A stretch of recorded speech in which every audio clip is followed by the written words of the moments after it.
Vous avez parlé d'héritage des Celtes et c'est là où je voulais en venir parce que là, ça a vraiment été le virage à 180 degrés. Ben, c'était un concert à Quimper en 93 et tout, c'était tout. Il n'était pas question d'arriver un jour à vendre plus d'1 million d'albums. Et puis l'Eurovision et la tête à l'ouette et tout ça, quoi. Donc c'est assez incroyable, mais c'est le public qui a décidé. C'est ça qu'on veut. Moi, je me suis appliqué à faire en sorte que le concert qui s'appelait l'héritage des Celtes, que je trouve un petit peu pompeux comme titre maintenant, mais donc voilà, oui, c'est un truc inimaginable, quoi. C'était un concert, point barre. Et après, donc, des Bretons ont cassé leur tirelire bretonne. Et Sony a pris le train en marche et a donné les moyens nécessaires pour que cette aventure puisse prendre la route.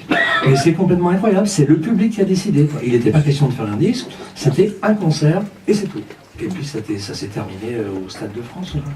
Vous étiez combien sur scène? Bah, à Quimper, on avait 2 bagades. On avait le bagade Quimper et les Shots Spy Band. Donc, ils étaient déjà 70, 80 déjà. Et nous, on était une quinzaine, donc on n'était pas loin de 100. C'était incroyable. Oui, ça déménage. Hein. Ça déménage et j'ai réécouté les enregistrements de cette époque. C'était pas mal du tout. Hein, Et chacun dans cet ensemble s'est rendu compte que moi, de toute façon, j'étais pas en train de tirer la couverture à moi, mais que chacun avait le droit à son moment de jouer. Donc personne n'a pu se la péter, ou tout le monde a fait comme tout le monde, quoi. Chacun est resté à sa place et ça a donné peut-être ce côté, peut-être je revendique ça parce que c'est ma nature. On parlait d'ego tout à l'heure, si j'avais eu un ego démesuré, j'aurais peut-être voulu tout prendre pour moi dans cette histoire et ça l'aurait pas fait. Parce que j'en suis pas capable de toute façon. Donc j'ai fait ce que j'avais à faire le mieux possible, mais j'ai laissé les autres jouer, s'exprimer, et ça a super bien marché, quoi. Et je pense que ça vient de là aussi, je pense. Ouais, ben là aussi. Oui.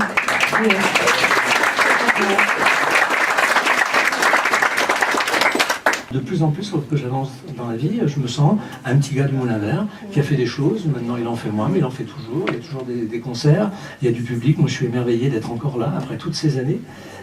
Mais franchement, non, je me suis jamais... j'ai aucun mérite, parce que mon père était comme ça aussi, il se la pétait pas. Il a fait de la résistance, il n'est pas venu raconter j'ai fait ci, j'ai fait ça. Ben, moi non plus, j'ai pas envie de raconter... c'est tellement bien ce qui m'est arrivé, pourquoi je vais en faire de plus? Donc, je veux pas faire le modeste, je crois que c'est la nature. Et ça m'arrive d'être con comme les autres aussi, comme tout le monde. Mais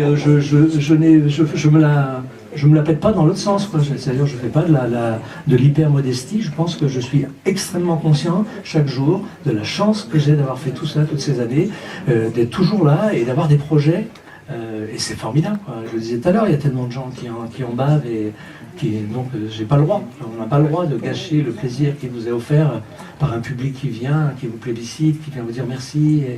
Non, puis il y a des jours, comme tout le monde, je suis perdu, et puis des fois je dis des conneries, hein, ça m'arrive. Hein. Non, mais je suis très sincère. Hein, j'ai pas besoin de plus que ce que j'ai, c'est déjà tellement énorme. Ce qui m'est arrivé, c'est déjà tellement énorme.